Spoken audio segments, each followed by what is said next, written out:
केदार भाई हो, जुमा जी हो, भले यासी भाई हो, अभी तो मोन्टू भाई और राजेश भाई बने, उनकी बात हो, भुआ जी की भी बात हो, जहां जो फोन जाता है, इसके अलावा भी आप लोगों के भी अगर जहां फोन जाता है तो ऐसा नहीं लगता है, होने लायक काम होते ही होते हैं।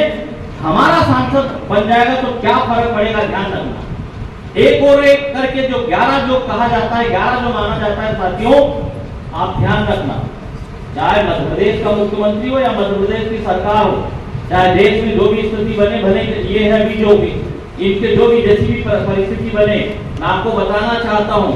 हमारा सांसद बना तो हम प्रदेश और देश की सरकारों के ऊपर भी हम हावी रहेंगे और कार्यकर्ताओं को काम करेंगे और क्षेत्र में काम होगा और विकास होगा। अभी जिस तरह से हमारे नेता आदरणीय राहुल गांधी जी जो मेहनत कर रहे हैं, जो यात्राएं जो चल रही है, मैं आपको बताना चाहता हूँ, एक आध दो मिनट में और एक आध दो बातें, एक आध दो वाक्य और बताना चाहता हूँ। 2003 में हम दोनों बहन जी और हम दोनों साधो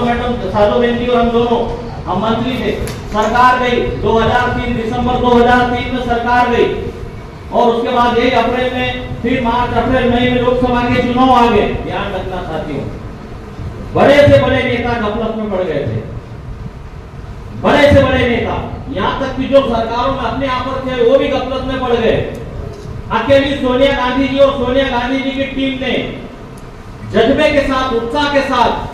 वो 2004 का लोकसभा का चुनाव लड़ा, जो किसी को भी उम्मीद नहीं थी। अपने यहाँ के भी जो बड़े बड़े नेता थे उनको भी उम्मीद नहीं थी। और देखो, सोनिया गांधी जी के नेतृत्व में, यूपीए के नेतृत्व में चेयरपर्सन थी, उनके नेतृत्व में चुनाव हुए।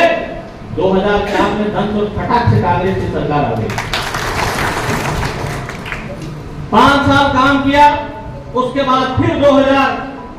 2009 में चुनाव हुए लोकसभा के, तो 2009 में भी चुनाव में जीत कर हमारी सरकार बन गई। मैं आपको इसलिए बोलना और बताना चाहता हूं,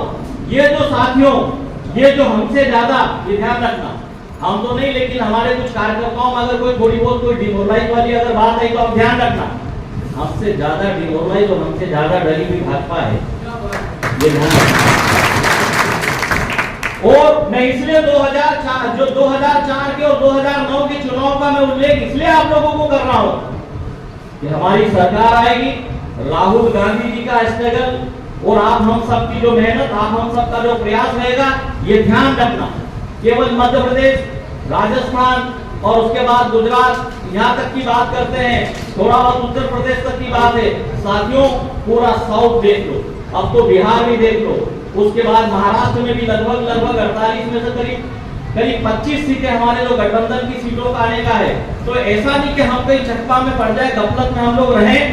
जैसा फिर नेताओं को कोसते हैं कि अरे यार भैया ये हमारी सुनते नहीं, हमारी काम नहीं करते। हम आपको 2002 अभी अपना जो चुनाव 2018 हुआ, भैया देखो, चुनाव के समय में राजनीतिक दलों को, उनके नेताओं को, अधिकृत उम्मीदवारों को, पार्टी का जो कार्यक्रम आता है, चुनाव होते हैं, ईमानदारी से काम करना चाहिए और अपने अपने हिसाब से लग जाना चाहिए। नेता चुनाव जीतता है और फिर पद मिलते हैं तो फिर नेताओं को कोसते हैं कि भैया ये नहीं होता, वो नहीं होता, भैया सबका होता है। मैं हर जगह बोलता हूँ भैया,